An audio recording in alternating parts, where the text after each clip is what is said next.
All right, what's up, guys? We're live. Welcome to another Chopping It Up. Been off for a little bit. We're back. Good to be back. So, you were just doing a big ski trip with the community, and I was in the British Virgin Islands. Should we talk about that for a little bit before we get into some of the other things? Yeah. How was skiing, man? Skiing was cool. It was great. We opened break. This is the third year in a row that we've done it. It's kind of become like an annual tradition. Middle of February, we have a member that through his business, with his business partners, they have a really nice chalet up there in Breckenridge. Holds about 8 comfortably, 10's a little bit of a tight squeeze. But yeah, man, it was a great time. It was, got in a Thursday. Everybody left on Sunday.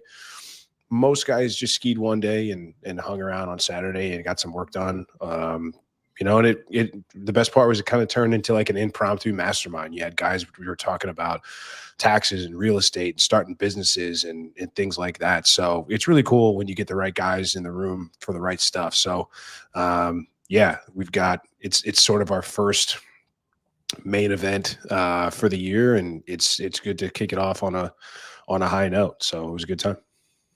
Yeah, I mean, winter sucks, so hitting the slopes is always fun. I've been a skier my entire life, and I use snowboard, and we've been there. I think I've been there at least twice now. This is your third time, right? It's my third straight year, yeah, and we'll continue to do it.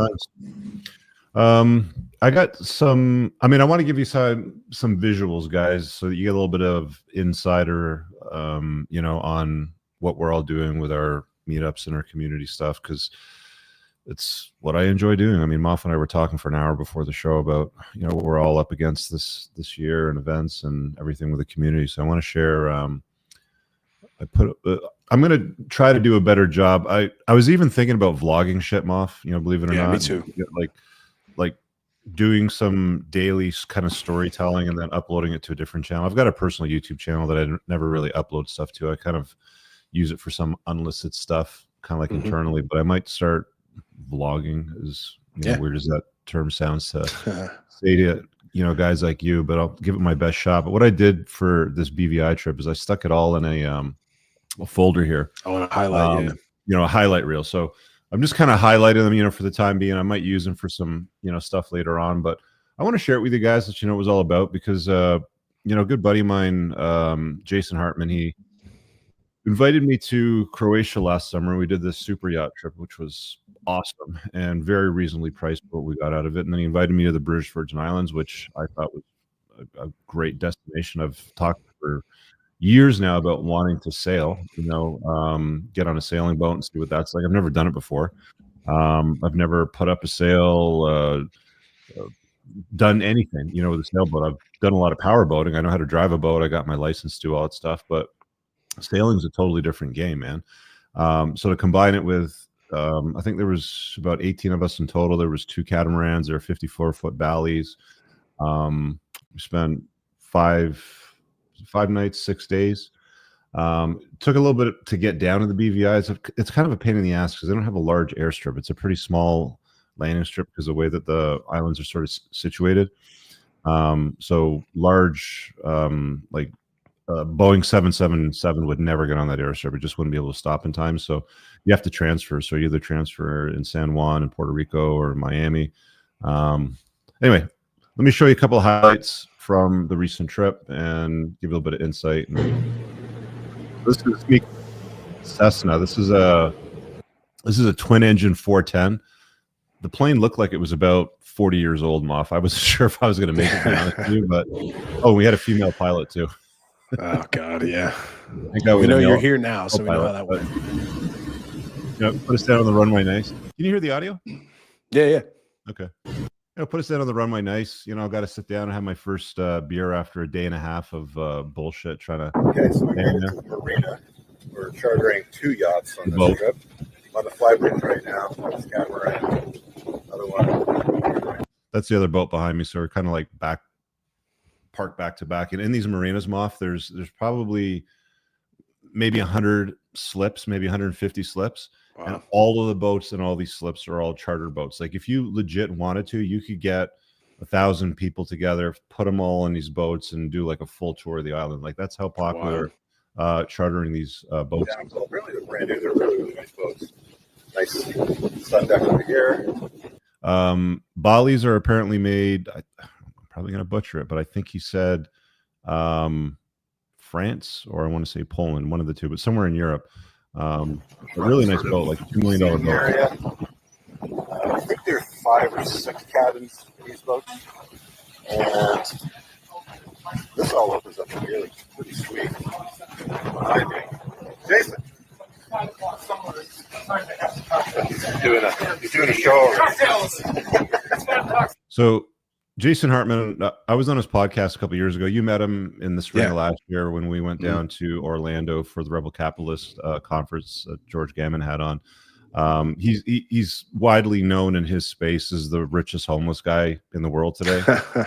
He owns tons of real estate, and he sold his personal residence, and he doesn't live anywhere permanently right now. He's just sort of like traveling around trying to figure out what his next move is. But I mean, that's where you can get when you put in the time, you do the work, and you put in the reps, and you end up with a nice passive income portfolio.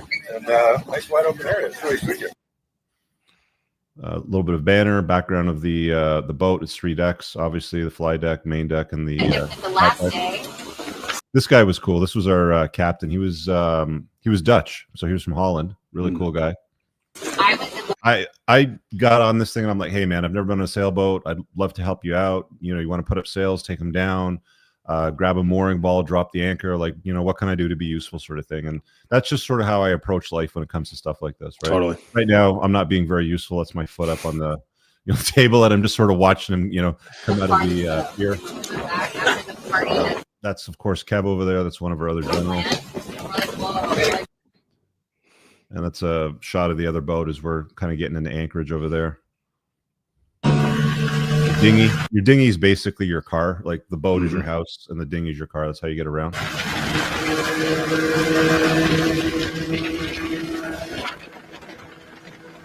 This barge over here is called Willie T's. I'm kind of pissed that we didn't get a chance to go on it, but it's a very well-known floating bar in this little anchorage. And people get smashed. They take off their clothes. They jump off the top deck into the water. I'm not talking about just some clothes. They take off all of their clothes. I didn't put any video of that on because it was Instagram. But all right, so that's how it works. Everybody tethers up their dinghies, comes ashore, and we have a little dinner planned here. This looks like a little day spot, and we're having dinner over here. It's just kind of a sunset shot with the sun going down and all the sailboats and the anchor. So a quick video. We're just up this morning and on passage to a swim spot. Hanging in the waves. Not the most pleasant way to start your day, but I guess it's just part of life when you're doing this shit. We don't have sails up and into the wind. And it's weird to say waves on waves, but they're not that big. They don't look that big when you're sitting on the boat. I'll show you real quick. It doesn't look like much, but we're banging into these waves. Yeah. You can only put the sails imagine up. how if we had gone on those boats in Panama, man, those little fishing boats out to that island. that day when it was really choppy. Yeah, I don't know how they did it, because they did it in these little like skiffs basically. Oof. But you can only have the sails up in certain wind directions, and I think we were only sailing like 20% of the time. The rest of the time we were on the motors. It was really interesting to sort of like experience, because I was expecting to be sailing a lot more, but we were motoring a lot, and we were actually motoring into the waves a lot just because the way the wind was coming and where we had to go. But it sucked. Like banging into the passage. I've fallen over. You can actually kind of see it, behind my neck there in the back window where the horizon's moving like that much. I've fallen over a few times and spilled coffee. Yeah, but life didn't suck that week for sure. That's just a cat at Anchorage. I just took a shot of it over there. Cooper Island, biggest variety of rum anywhere in the world. They have this catalog. You open up a book and there's catalog pages after pages after pages. Like the big drink down there is a painkiller. So, of course, I took a picture of Cooper Island. Yeah, right on. Had to do it. Largest selection of rum. This is here's a mastermind crew consuming copious quantities of rum. Painkiller from the rum bar. Which one's the best? Native to the land. Sippers. And our boat's out here somewhere. And I mean, this is what you do sailing, Moff. Like you go to these anchorages, you get off the boat, you take the dinghy, you go to a yacht club, you go to a bar. It's a lot of fun. Doing floating things. That's just the I had to take a picture of me in the Union Jack, getting off the dock at Cooper Island. Just have a look at that beautiful water. So this is Cooper Island up over here, this entire landmass, and that's where we were just at. And that's the flag I was standing in front of at the photograph. There's a rum bar over here that has the most massive selection of rum you've ever seen in your entire life. And we're about to go underway to our next anchor. So we're docking here. We just finished our passage. This is kind of the front of the catamaran. That's our captain over there who's taking care of us. And we should get a decent sunset over the mountains over here. Once we get on the dock, have a seat. These are, it's like residences. They're almost like so that house there, that's about a $6 million house. I believe it. I'll show you the real estate office. Call them cookie cutter sort of homes, but that's what they look like. My brother What do you guys think of Oil Nut Bay? Oh, this is fantastic. I like gorgeous. It's got a little sunset over there. Getting better. The heat, And we're getting coming. our drinks mixed. Erica Because is down. this guy will not stop ordering. So, I mean, this is one of the interesting things that happens on these trips too. So you don't always know everybody that's going to be on the boat. Like I knew about maybe a third of the people from prior events or from like a other speaking event, but there was this guy that was on the boat that's a YouTube manager, like a YouTube coach. And we sat down during the sunset, had a painkiller, and we're going through my analytics, and he's offering some tips. Like this is the kind of cool shit that you get to do, right?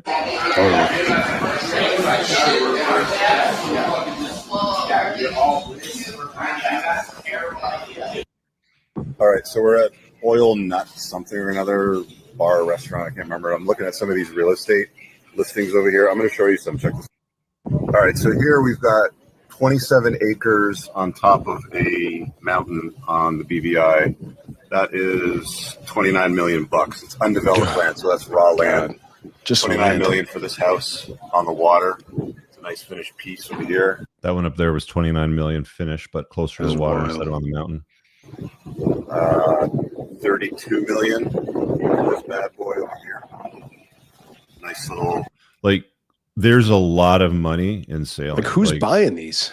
People with $29 million, man. Jeez. People with fat Well, stacks. they better have cash. more. They better have more than 29 million. I guess they're going to zero if they don't. Yeah, like these aren't even the principal residences. This is like probably one of many vacation homes that they own. Yeah. I think it's real estate. It is not cheap here. Like you need bucks to lux to live here.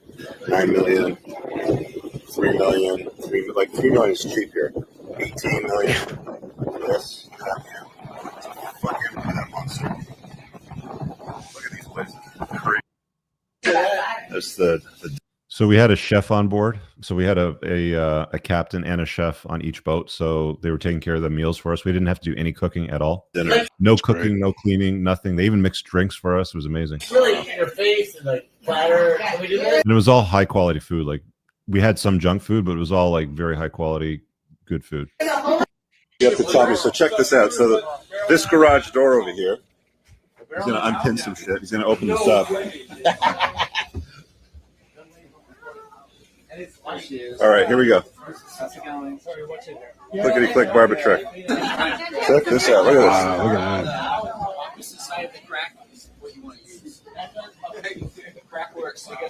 A little bit slow though, but anyway, the whole thing folds all the way up and goes into this recessed area up over here, and then you can slide these windows open. So the entire back of the boat is just like this huge open party boat. It's so cool. That was just a post that Matt put up. I just reshared. So top of the morning to you at Oil Nut Bay.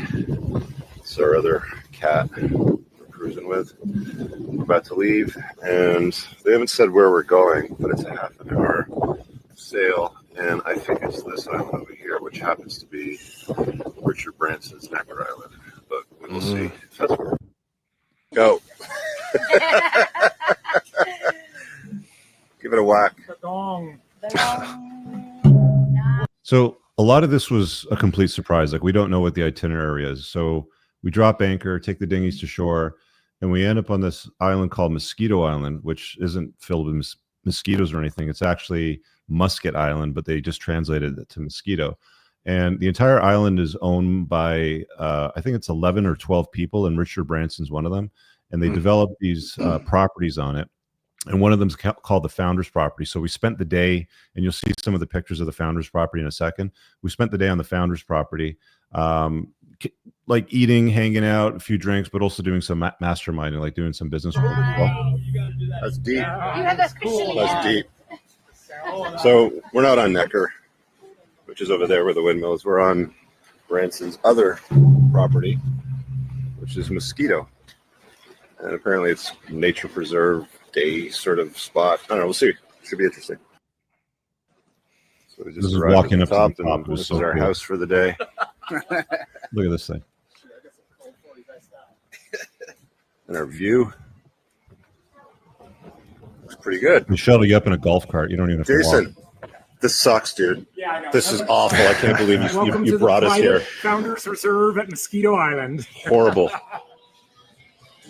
There's an infinity pool out there and a hot tub and everything. It doesn't get any more British than croquet, which you can play on this lawn overlooking the Caribbean Sea and the British Virgin Islands. Look at this shit. This is wild. You can see this fucking storm coming right in. This is a squall. That's Necker Island behind it all. And then it's just open blue sky all over here. But check this out. I didn't film it afterwards, but it was like hurricane when it came in for about 45 seconds and then just blew over and took off, and that was it. Wow. That's crazy. Every single year. So last year we had 500 million new users. There was like 50%.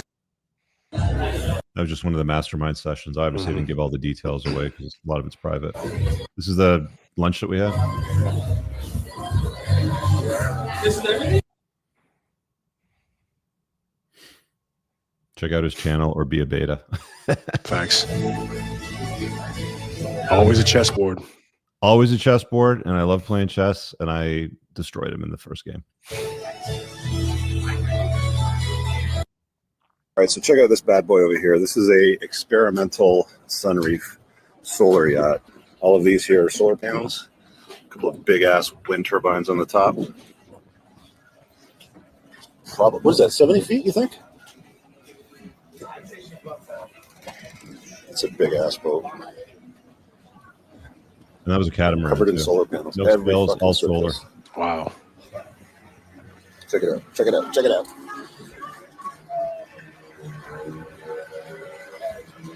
Dope.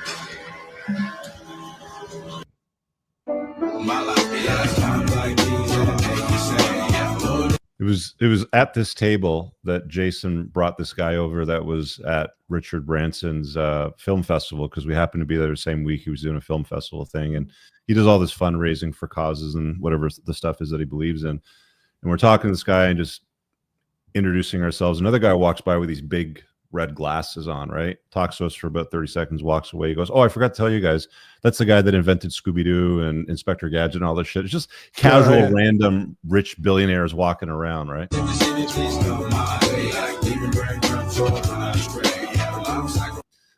going to get a copyright strike for the music, but whatever.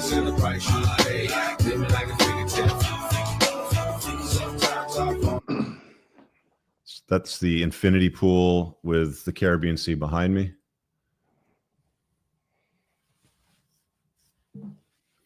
That was another infinity pool. It kind of cropped out wrong, but it was supposed to make me look like I was standing on the water. Just a random sunset, like every night, Moff. Every single night, like this is what you get. Wake up, Mr. West, Mr. West. I'm sorry, that's the sunrise, I should say. Mr. Fresh, Mr. Good morning.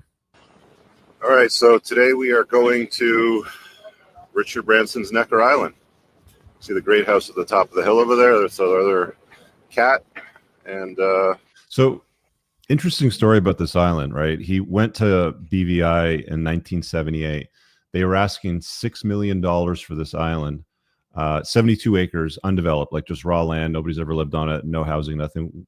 What do you think he paid for it? They said they were asking 6, or In what it cost him to 1978. build the house. No, what he paid for it when he bought it, because it was just raw land. I mean, he probably got a better deal than that. He probably paid 4. He offered them $80,000. They said no. Holy shit. They said no. Branson goes home to England, continues to run Virgin Records and Virgin whatever. Gets a call a year later, and they go, "We haven't had an offer on the island. You want to improve your offer, and we can make No a deal." way. He ended up getting it for $125,000. Wow. 125 grand. He got 72 acres in the BVI. Now he's put probably hundreds of millions into it because it's fully developed. It's beautiful. Yeah. We're gonna grab a mooring ball But we spent That's the day fun. on this. and Guys, watch right? Super Bowl here today, apparently. So let's see what that's all about. Found the library on Necker Island, and I wish I had my book, dude, because I'm in Richest You just library. stashed And I it in could there. just, Yeah. like slid it in there. Next time. I wish I had a copy of my book so I could just sort of slide it in there, the Unplugged Alpha, and imagine Richard Branson comes down and goes, Oh, what's "Who's all this about? Unplugged Alpha, Richard Cooper? Let's check that out." You like the book, right? That's the top of, so that's the highest point. And the two guys you see sitting there behind me are sitting on top of a hot tub. So on the top of his great house, he has a hot tub where he can chill at nighttime, I guess. Look at these birds. Like, look at the colors on them. Oh my god. Oh, these are the birds I saw flying when we came in.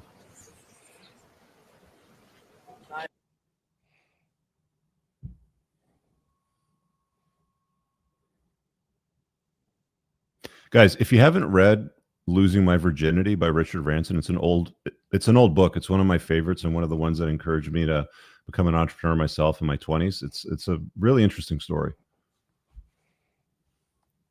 So we're sitting there playing a game Branson's of private chess. island, you have a golf launching pad. Oh, wow. He hit into the ocean. The ocean. The color of the sea. And couples, which are all made out of fish food, apparently. All right, let's see you swing. Environmentally friendly. What if you Let's see you launch one.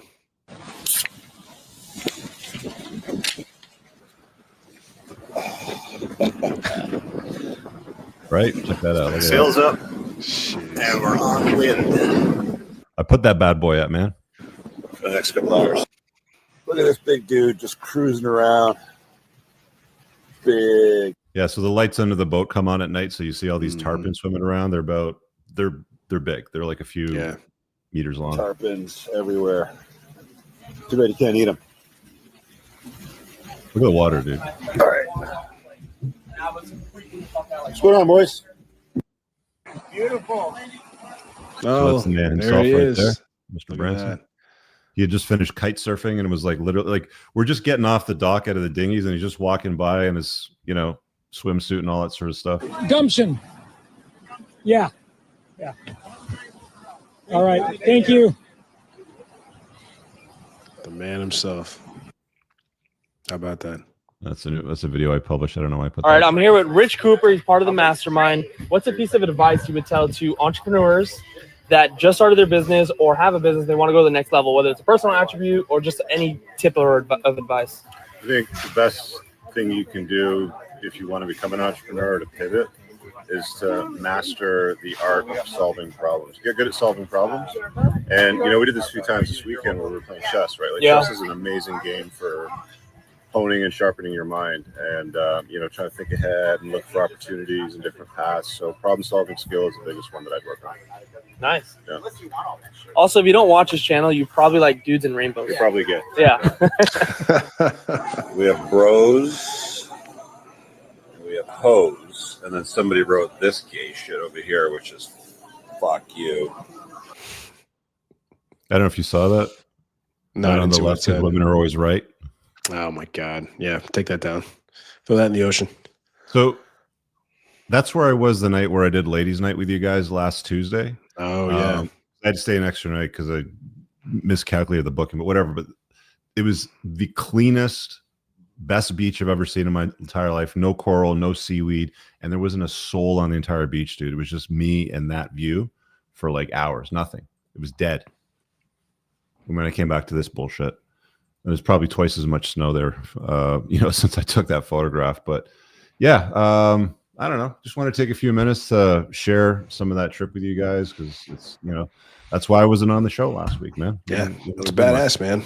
It's this is the kind of stuff that you get to do when you run your own business, when you're an entrepreneur. You get to go on thing, and it's you're going and you're learning from people, and you're spending time with people that you can get value from, and vice versa. And you're not stuck in a chain to a desk building somebody else's dream. It's all good stuff. So.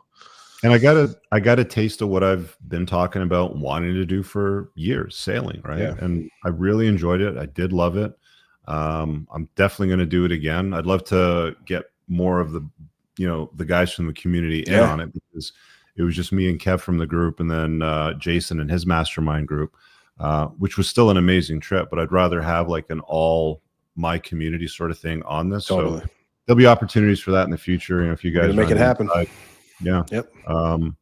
Looking forward to doing it, because all I really did was like the basics. It was like just put a sail up, take it down, grab a mooring ball, hook up like the boat, hooking the boat up to a mooring ball. It looks easy when you watch videos on YouTube, right? But it's not. It's quite a thing. And an interesting thing that I noticed about the demographics too is there's not a lot of young people that are cruisers and sailors. It's a lot of rich old money. Yeah. Like it's not a cheap pastime. I mean, you can get a nice boat for a few $100,000, a great boat for a couple mil. Some of the boats we saw out there were 10 mil plus, like some really, really nice stuff. It was crazy. And if you're going to do it right. Buy a boat. I mean, you can just charter it. You just get a bunch of people together. You put a few grand together. You pile it in. And you charter a boat. You get a captain and a chef. You don't have to do anything. You just enjoy yourself. It's so cool. Anyway, we got a bunch of stuff that's happened the last week or so since we've been on. What do you want to start with, man? You got anything? We got to talk about the elephant in the room, right? Like the baby mama in the room. Oh yeah. Okay, so I'm pretty sure I bookmarked that. Oh my God. See if I can find it here. So I've got a few bookmarks. So in case you guys haven't heard, because you've been living under a rock. Yeah, Elon Musk, I think, just had his 13th child. I might have the number wrong. I think it's 13. I think she's the fifth. The fifth baby mama. Yeah. So Ashley Sinclair is a conservative influencer, if you can put it that way. Now, I heard about this a few months ago. That we've got a guy in our inner circle that works in Washington, and he was telling me this, and he was telling me some less than flattering things about her, if I can put it that way.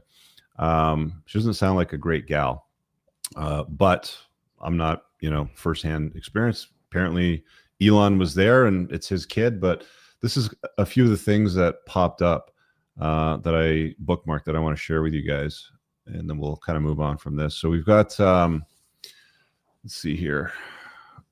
Okay, so this is the public statement. That was her drop. Yeah, that was the big statement that came out on Valentine's Day, no less. Yeah, if you don't know, can I just hover over? Okay, so this is her over here. She's like this, brunette gal. 1.1 million follows. So she makes a public she's statement. Lost 100,000. She was 1.2 earlier that week, so she's lost some. Yeah. Okay, so her public statement was, 5 months ago, I welcomed a new baby to the world. Elon Musk is a father. I have not previously disclosed this to protect our child's privacy and safety. But in recent days, it has become clear that the tabloid media intends to do so, regardless of the harm it will cause.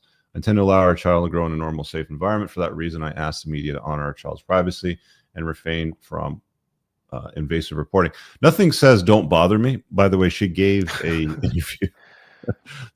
Our Washington contact confirmed it. She did give an interview, so you'll probably see that very soon. There was another. It's already one. out. She did New York Post. It's already out. Yeah. Oh, is it? A whole expose. Oh, yeah. She did a whole New York Post article. Okay. Where's the? You know what? I probably didn't bookmark it, but I found this interesting over here because here it is.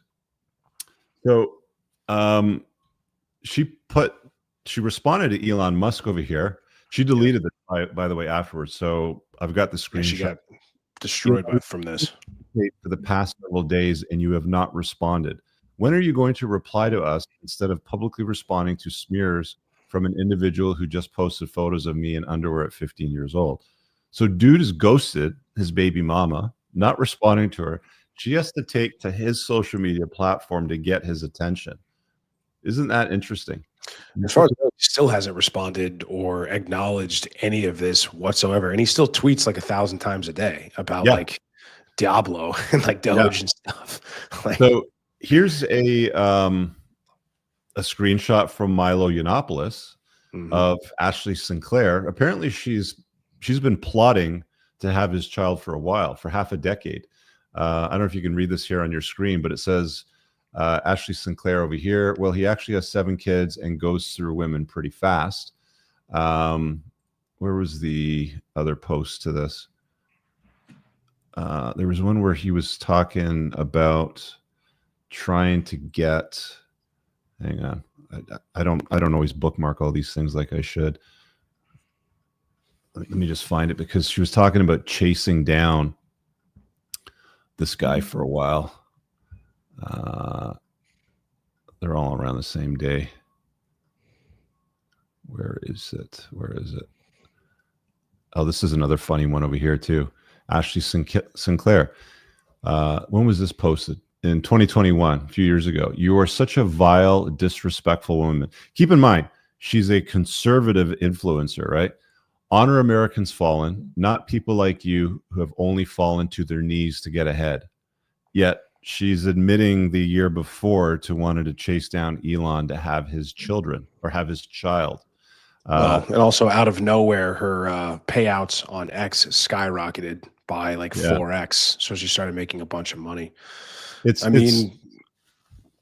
okay for her to get ahead by getting down on her knees, but Kamala Harris, let's just, I don't like either one of them, if I'm being honest. Like I've said this for a while, guys. These TradCon influencers that you keep following, that you keep propping up and giving all this attention to, they're all the same.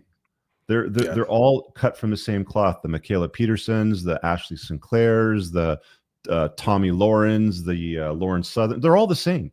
They all have like levels of dirt on them like this or greater. A lot of them greater. Sorry, took it off the screen here. This was funny because this guy, I'm not going to read this out, but these people call them conservatives while celebrating single motherhood, right? These guys are all, conservative. Cernovich, what a bitch. Cernovich is such a bitch. Sorry you had to deal with this bullshit. Like, man, white knight harder. Cernovich. Here's what I understand about this whole thing. So she dropped that on Valentine's Day. Elon is still Elon's not on the birth certificate. She has a very checkered past. There's reports that came out, too, by the way, single mom, but it goes Elon's kid. further back than that. Apparently, she was a major slut in college. She had the nickname Smashly, and then I think she tried to report guys for sexual abuse or sexual assault or rape because her reputation was not good. She all of a sudden came out of nowhere. This is what people say, like AstroTurf. Like she came out of nowhere. She was propped up by X. Her tweets went through the roof, and it's because she was banging Elon Musk and had his kid. And you're surprised that this guy doesn't want anything to do with you. He's got 13 kids by 5 different women, and he's the busiest guy on the planet. And you think he's got time for you. And it's just, but yeah, I mean, look, and people are going to be in the comments complaining and crying about why we're talking about this. And it's because people got to stop falling for this stuff. There's always skeletons in the closet. And like you said, everybody's got skeletons. Some people have a graveyard. This is an example of a graveyard. Now there's even more of this stuff coming out about this. Again, he's not signing the birth certificate. He's not addressing her. He doesn't want to be, she goes and she does an interview with the New York Post and she shows her bare feet. And now she's showing a checkered board with no pawns, right? It's a chessboard, excuse me. And it's these conservative, these right-wing influencers, they're all in on it, right? And you've got to stop idolizing these e-thoughts and these e-girls. Yeah. It's what everybody does. It's how Pearl got popular. It's how Lauren Southern, all of these women that are using this platform to say the same things that men have been saying for 20 years, but since it's coming out of a woman's mouth, it's somehow more based or it's somehow more popular. That's why like Pearl pissed me off to no end, because she never said anything that was new or groundbreaking, revolutionary. It was the same stuff that we've been saying for years, that it's been saying for decades now. And it just, because she said it, it somehow made it more profound. It's idiocy, right? But it's because these dumbasses keep following these women. And I mean, like, it goes into the the lovely DM that I got this morning. Let's pull that up in a second. But like, I know you're not a chess player, but stuff like this irritates me to no end, right? Like when you have a board like this and all the pieces are like, the horses, they don't go there. Okay. No, that's crazy. And she's sitting there posing with a chessboard like she's some distinguished gal there. It's just comical to me, man. Pull up that DM that you got. Well, I gotta see. I've got to put it on my. You bring it up from Twitter. Oh, here, I gotta, because I don't want to dox her. Yeah. Okay. Yeah, because you got the redacted one I shared. Here it is. Yeah, across. I mean, I'd love to dox this chick because she was. I know. What an ass. So I got this morning. I woke up to this. Yeah. So Moff got this morning. I just wanted to let you know I've reported you and Rich Cooper for hate speech in Canada. That video where you said we need to take the internet away from women. It should be illegal for women to have podcasts. I'm so tired of turning on my phone and hearing another retarded broad talking about nonsense. I'm ashamed that Rich is Canadian. I'm actually British. I was born in the United Kingdom, so technically I'm British, but like, I don't understand these broads that like watch they hate us, but they watch everything we do. You're a fan. I don't get it. You're not a hater. You're a fan. You're a fan. And it's like, what is hate speech? You're a fan. How did hate speech ever become part of the modern lexicon or even a potential crime in any place ever? You're basically saying you're not allowed to be mean at me or mean to me, or I'm going to throw you in jail. It's like, first of all, who are you reporting us to? Yeah, like Karen. Who are you going to report? Don't live in Canada. The words that came out of my mouth, they came out of my co-host's mouth. Come get me. I don't know what you want. Report me for what? Yeah, I'm really afraid of the Mounties. They're going to ride down to Florida and come arrest me for being mean on the internet. They're going to come down in a canoe. They're going to come down in a canoe, Moff, with a Cobra chicken on the front, hissing at you. I keep checking. She hasn't responded. I was like, I thought maybe I would have some fun with this woman, but she has yet to respond. But maybe she will. Maybe she'll see this and then she'll double down and triple down on Emily. Yeah, man. It's some of my favorite messages to get. It's like, why don't you just be like, you're lucky I'm a good guy and I didn't dox you in front of everybody, but I wouldn't do that because I don't really care. But it's like, this is what people think. They think that I'll just send you a message scolding you like I'm your babysitter or your mother, as if I give a single shit what you say, a complete stranger woman on the internet. Like, okay, like, we don't care. Now, let me be 100% clear. I don't actually think it should be illegal for women to use the internet. I think it should be illegal for women to vote, but they can use the internet. You guys can like look at Hello Kitty cartoons all day, and you can like look how to bake things, how to clean the house better, how to please your man. Use the internet for that. You can use the internet for that all you want. Stay away from politics. Stay off Twitter. You don't need to do it. Honestly, stay off TikTok. Stay off Instagram, really. Like, you don't need to be on social media. Just, read 1950s literature on how to cook a nice meal and how to placate to a man. That's all on the internet. You can go look at that stuff. This is what women do when they don't like it. So this is women throwing a hissy fit protest against Elon Musk because of what he's been doing, exposing the wasteful use of taxpayers. Like, women are pissed off at Elon Musk because he's exposing the government waste of taxpayers' money. And the protesting like what? Waving rainbow flags.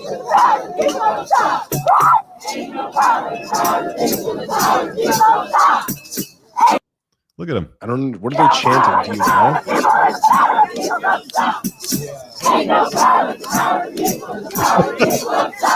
Oh, ain't no power. Okay, ain't no power like the power of the people, because the power of the people don't. It's like you're not doing anything, dude. You're doing nothing. Oh my gosh, man, it's so ridiculous. It's like, what do you think this achieves? Like, I'm sorry, it's nothing. Here's another example of throwing. Here we go. You know what? Here, Probably shouldn't show that on the YouTubes. Okay, here let's do it like this. There we go. So I've kind of slid it down a bit, but it's a topless woman's protest. And sorry, let me just read what's on their chest. I have to unfortunately look at these horrible breasts. This is "Stop the War on Women" is what it says. So I put this post up today, and it's like, moms have a huge advantage in family court. We have to believe all women all the time. They vote for wars, but they never fight in them. They can murder a baby and the father can do absolutely nothing about it because it's my body, my choice. They get promoted ahead of more capable candidates routinely because they're women.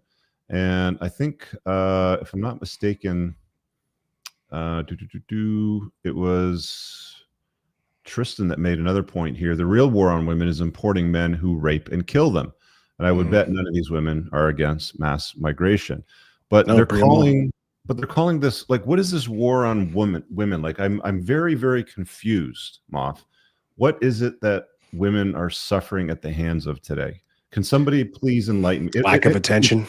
If there's anybody watching right now that has data Please call in. That I don't know about, call in, shoot me a DM.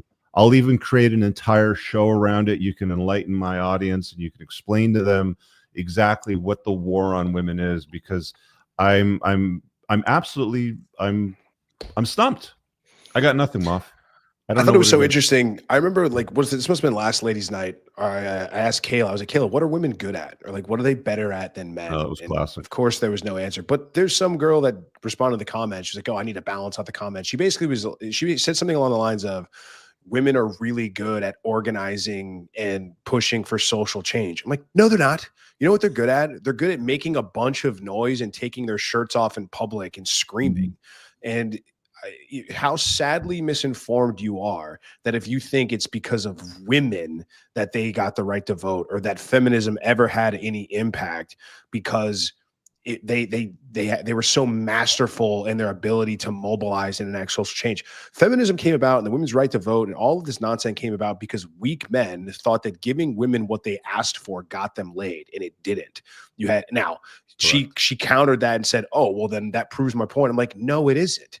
Basically, women have only ever had one agency as a means of getting things done, and it's their sexuality, it's their body, it's their sex appeal. It's the only bargaining chip they ever have. And they're lucky that men find them sexually attractive, or else men would never give them anything. They never have anything. They wouldn't have the right to vote. They wouldn't have the right to do any of this nonsense. You have the right to use the internet because men decided that you could have that right. If men woke up tomorrow and said, hey, you know what, we're going to take rights away of women, there's nothing they could do about it. They have no agency. I'm sorry. Like, if we all woke up tomorrow, eunuchs, women, you had a good run, it'd be over for you. Knock on wood that doesn't happen. But it's comical to me. Yeah, it's really unfortunate that this opinion and the disparagement that they have against each other and men. We got Parody Sophie here waiting to call in. We'll pull you in a sec, Sophie. Just give me a second. There was another slide here, or a deck of interviews in India, because it's not just in North America or in Western countries. It's now gone global. Where the heck is it? What is this? 14th? No, that's too far. There's something wrong with the X feed. For some reason, it doesn't always repopulate correctly. If I can't find it in the next few seconds, I'm not going to waste you guys' time waiting. But there was an interview where a guy was going around India and he was asking him, do you need men? And all the women were like, nope, don't need men, don't need men. And then they asked the men, oh, we absolutely need women. They asked the same question. They just flipped around. Of course we need women. Women are important. They're, the part of society. We need them. But then when you ask the women, they're all, no, we don't need men. We don't need men. Fairy tale world. Yeah, it's not populating for some reason. Come on, Elon, fix your platform. I love it the most, but it's not always working right.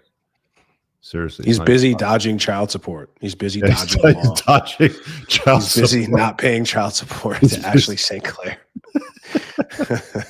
Anyway. You can't fix the X feed. Trust me when I say it's there. Anyway, let's grab Sophie over here and see what she's got for us. All right. Let's see. All right. I'm ready. stage. Hi, Sophie. Sophie, you got to turn on your mic. Can you hear us? Oh, No, you're muted. Now you're off Something's mute. happening. No, now you're now muted. you're off. You're Check unmuted. 1, 2. You got to give yourself permissions. I don't know if you've done that. We Any can't luck? hear anything you're saying. Going once, You going. might have to rejoin. Twice. Hold on. Let me check the private chat. What does the chat say? She just says, I'm trying. Well, okay. All right. Well, we'll let you try to figure that out. We'll pull you back in. Let us know in the private chat when you got it figured out. Okay. Oh, she left. She's probably leaving to come back in. Hopefully. I don't know. And the thing is, it's okay. That was my whole point. It's like, what are women good at? It's like, it's okay to say we're good at these things, and then we lean into those things. And women want to talk about, well, women are do this, that, like, they like to say things like medicine or, in that field. It's like, actually, men are far better doctors, and they do what really matters, right? Like, oh, well, you can't have nurses, you can't have doctors without nurses. It's like, I've never had a nurse cure me of anything, or I've never had, look, like, no disrespect to the nurses out there, because I know there's a lot of them, and I know quite a few of them, but it's like, there's a reason you're not a doctor. Okay. 2, they talk about teaching. It's like, well, all of the highest level professors in the world are all men. So there's not a single field out there. There's not a single field out there that I can think of. If I'm wrong, maybe please correct me. Not even chefs. The best chefs like Deborah in the chat here, like, best chefs in the world are men. They're not women. Yeah. Gordon Ramsay's the best chef in the world. Bobby Flay. The list goes on and on. Jacques Torre. All of these guys, right? Mm. Who's the most famous female chef in the world? Rachel Ray. Are you kidding? No. So it's like, the list goes on and on. All right, let's see if we can grab it. I'll finish. You got audio? No, we got a picture, but no audio. In 3, 2, 1. Okay. Sorry. Let us know if you can figure out. So, anyway, what else? What else? Tailors? What do you mean? What else? Like, switching gears. Name something. What have I been saying since this conflict between Russia and Ukraine started? It's a money laundering operation. We just have some more evidence 100%. Of that. Check this out. Last weekend, I had a meeting in a ski resort in the Alps, which is probably the most expensive town in the world. I was not there to ski, for the record, but the whole town is Ukrainian. All the visitors are Ukrainian, and they're rolling into Hermes and dropping $1 million in an afternoon. All through Europe, you see this. The richest people are the Ukrainians. That money is ours. It belongs to me and you and every other American taxpayer. That's where it's going. Second fact, not guess, fact is the Ukrainian military is selling a huge percentage, up to half of the arms that we send them. Half. And I'm not guessing about this. I know that for a fact, not speculation. And a lot of us winding up with the drug cartels on our border. This is a crime, what's happening. Our intel agencies are fully aware of this. You tell me they're not profiting from this. Of course, you think the CIA is not profiting from this? Yes, they are. Can't prove that, but I believe that. But they don't know this. I know this, but they don't know this. They know this. No one is saying it. Like, no American seems aware of this. We're sending these arms to Ukraine, hundreds of billions of dollars, and it's being stolen and sold to our actual enemies. Like, what the? What have I said? Well, it goes a step further. Operation, man. They sent $200+ billion to Zelensky, and whatever he didn't put up his nose, he's given to people to go skiing in the Alps in the expensive villages. They're selling the arms. They're not like, I'm sad for the men that are dying in the wars while the women are running off in ski resorts and nightclubs in Ibiza having a good time with the money. Whoever's their husbands getting hands on it. Yeah. But well, it goes deeper than that, man. there's recent, I can't remember who was being deposed, but there's questioning, but it's basically come out that the U.S. has been funding its enemies for a long time. The U.S. is responsible and have funded ISIS. They funded Al Qaeda. You think them leaving all of that military equipment in Afghanistan when they pulled out was an accident? No, of course it was on purpose. Like the American government, they love to. It's all about the almighty dollar, man. They have no allegiance to their people. They don't care about us. There's the Fort Knox gold stores have not been audited in 50 years. 1974, and there people are asking senators like, "Hey, man, I want to come see." It's like, "No, you can't come." It's like, "What do you mean?" Well, it's an active military installation. Yeah, I'm a senator from the U.S. government. I visit those all the time. Like, no, you can't come. Right? It's like. The corruption runs so deep. the fact that people have not lost their minds and we've not turned into an anarchy is beyond me. And that's just because so many people have their heads buried in the sand. I think I should say this. I should say ignorance has a lot to do with it. I think people are really concerned with things that directly benefit them. And it's hard to have a macro outlook, which, you know, we talk about that a lot when Tribe, it's like, look, I don't care about that, this, the other. I care about the people close to me and the people close to them in a very small circle and kind of drawing a perimeter around it. But, you know, when those people start to tell me what I can and can't do and where my money goes, you know, then it becomes a problem. Then their business becomes my business. So what's going on with Trump and his position between Russia and Ukraine? I've heard him say things along the lines of he plans on ending the war, brokering a deal. That's the last I heard. He had a big phone call with Putin, and they talked about, of course, he's like, yeah, there wouldn't have been a war if I was president, but I wasn't the president, so there was war. Like, that's my Trump impression. You know, wouldn't have been a war if I was president, but I wasn't president. So he said, yeah, he talked to Putin, and they're like buddies now. And they're like, well, they have a plan to stop the war, and there's going to be put an end to it. And there's speculation and reports that the U.S. is thinking about pulling out of NATO. And the whole thing would collapse if that happened. Like, without the U.S., there's no NATO, in my opinion. So, yeah, I mean, it's absolutely, I don't know what's more unbelievable. How much has gotten done and how much policy change has been enacted in a month of presidency versus or what didn't get done over the last 4 years. The level of, it's hard to imagine what's more impressive. What's the competency of this administration and what they're able to get in such a short time, or the incompetency of the past administration? It's such a disparity that it's just kind of hard to believe that we ever lived through the last 4 years. And man, I hope that we've had a permanent shift, you know, and it's like the liberal circles are all freaking out and they have nothing. And that's the thing. What's, you know, I saw something today where a guy posted on Twitter. He's like, you know what? I never argue with the dummy liberals in my replies or my notifications, but today I did. And it was a very interesting experiment because it was just nothing of substance. It was all finger wagging. It was all these, you know, you guys are bullies, or like, oh, you guys want billionaires to run the country.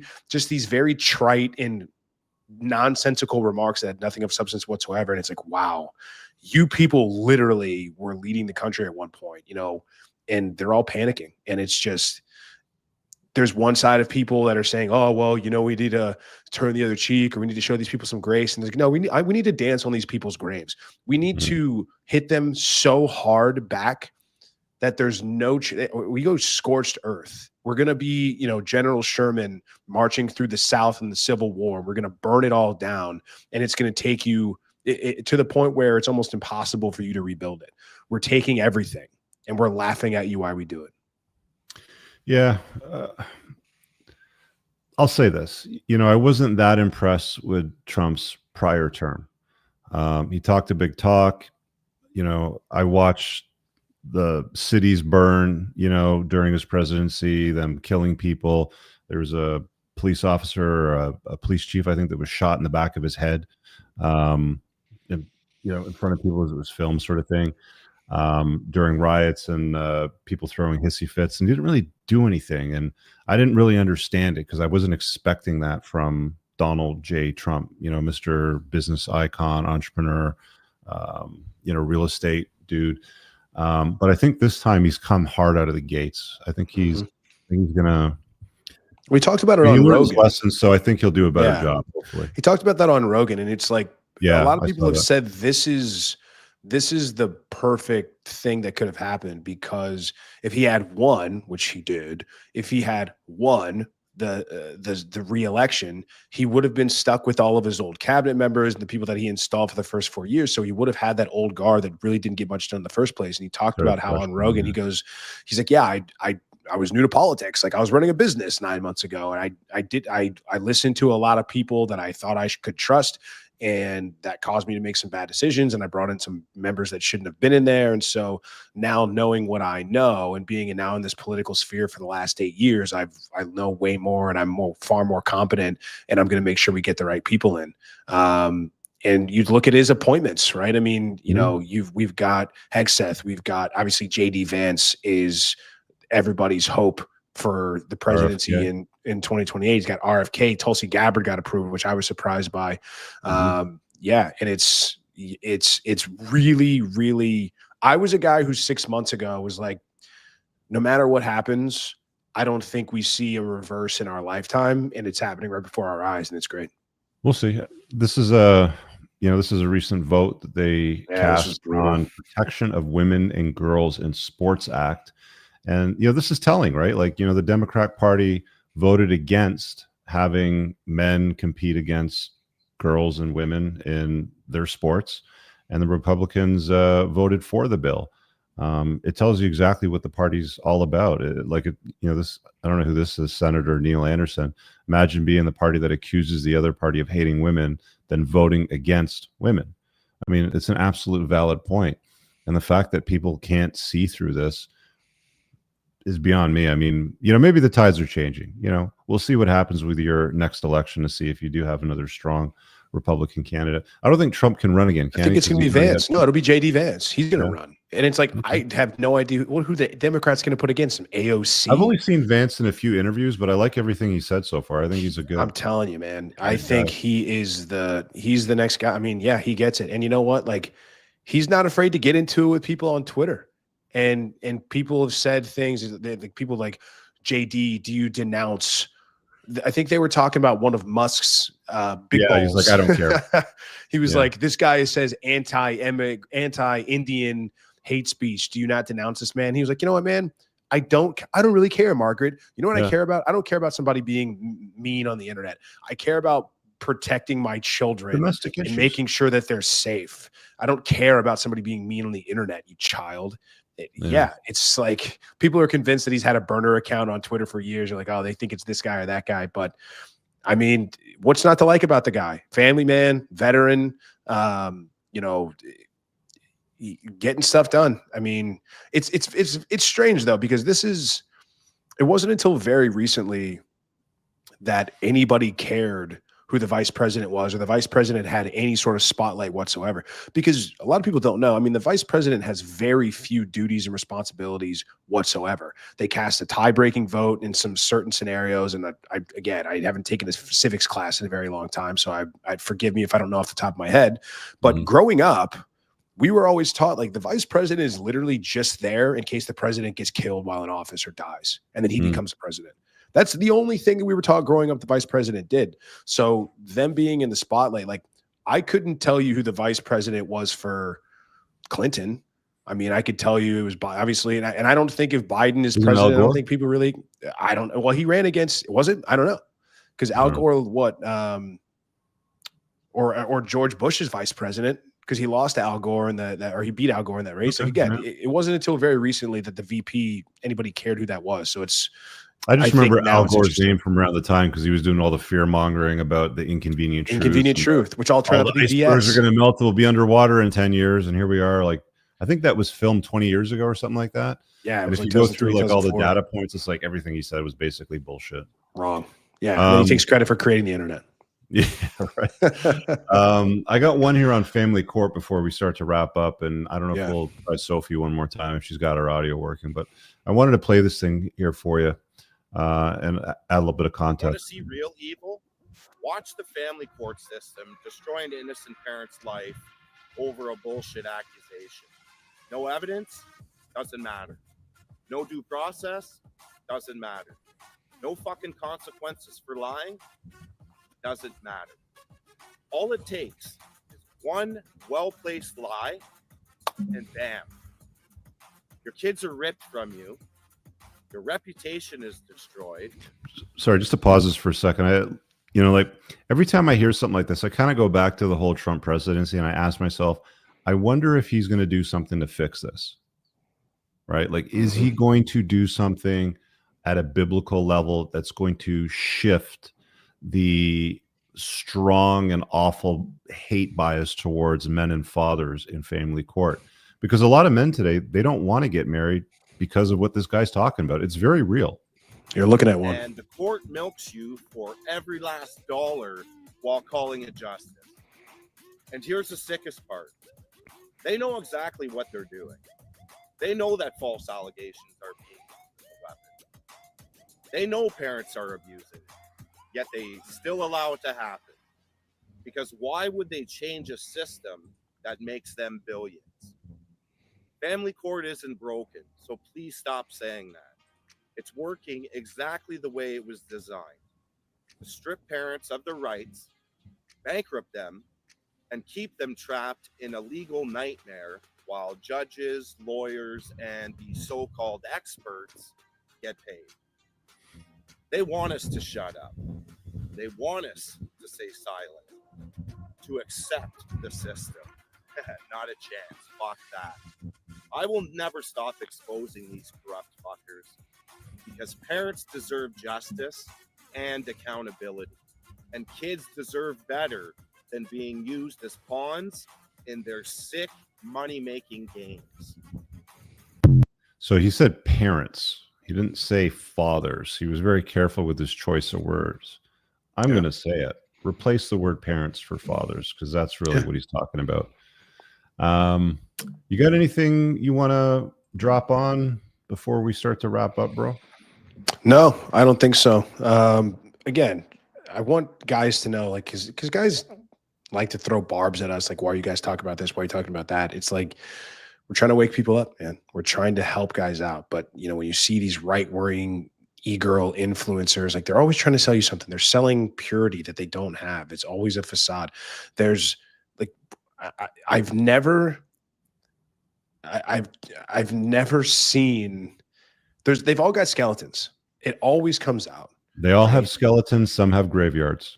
They've all got something. And it's hard, because I understand why people would want to listen to people. I understand why somebody gets popular in the things that they say, but they don't care about you. They're not on your team. They're not on your side. They're using you. They do not give a shit about you.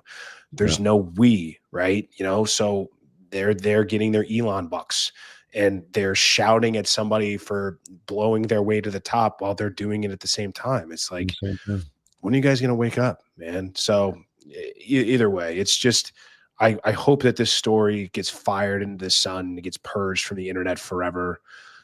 That's the good thing about the age we live in now, where there's a 15-minute news cycle. So there's going to be some other nonsense that's happening, you know, tomorrow and the following day. So, but no, ladies' night tomorrow, same time as usual, 7 p.m. Eastern. I'm assuming you're doing a show on Wednesday, and then I'll be back doing office hours on Thursday.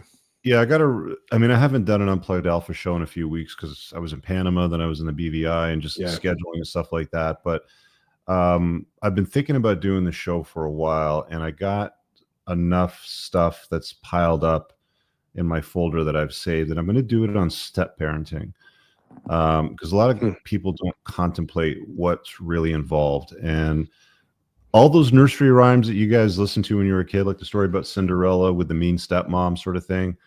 Yeah, I'm gonna shed some light on and explain why that all goes down and how it all goes down. So tune in Wednesday. I'll be live at noon. You guys are doing ladies' night tomorrow night. I don't know if we'll be on that. Probably skip it. We'll see. Yeah, but thanks for watching. Appreciate all the kind words too in the chat, guys. I noticed more and more gals watching the show, and Sophie's here in the private chat. She couldn't get the mic working, but she said here, thank you, though. I love your show and what you guys stand for, and we need both men and women. And she's absolutely right. So, we appreciate the support from everybody, the gals included. We're here for you, believe it or not. I know that we get accused of being many things, but we've never been called liars. I'm still waiting for somebody to come out and say, you said or did this, you are a liar, and here's the evidence or the proof. It never comes. It's always, oh, you hurt my feelings, or I didn't really like how you phrased it, or why can't you use slightly different language? How about calling us a fucking liar? You can't. Until you can, we're going to keep doing what we're doing. You guys have an awesome night. Peace out.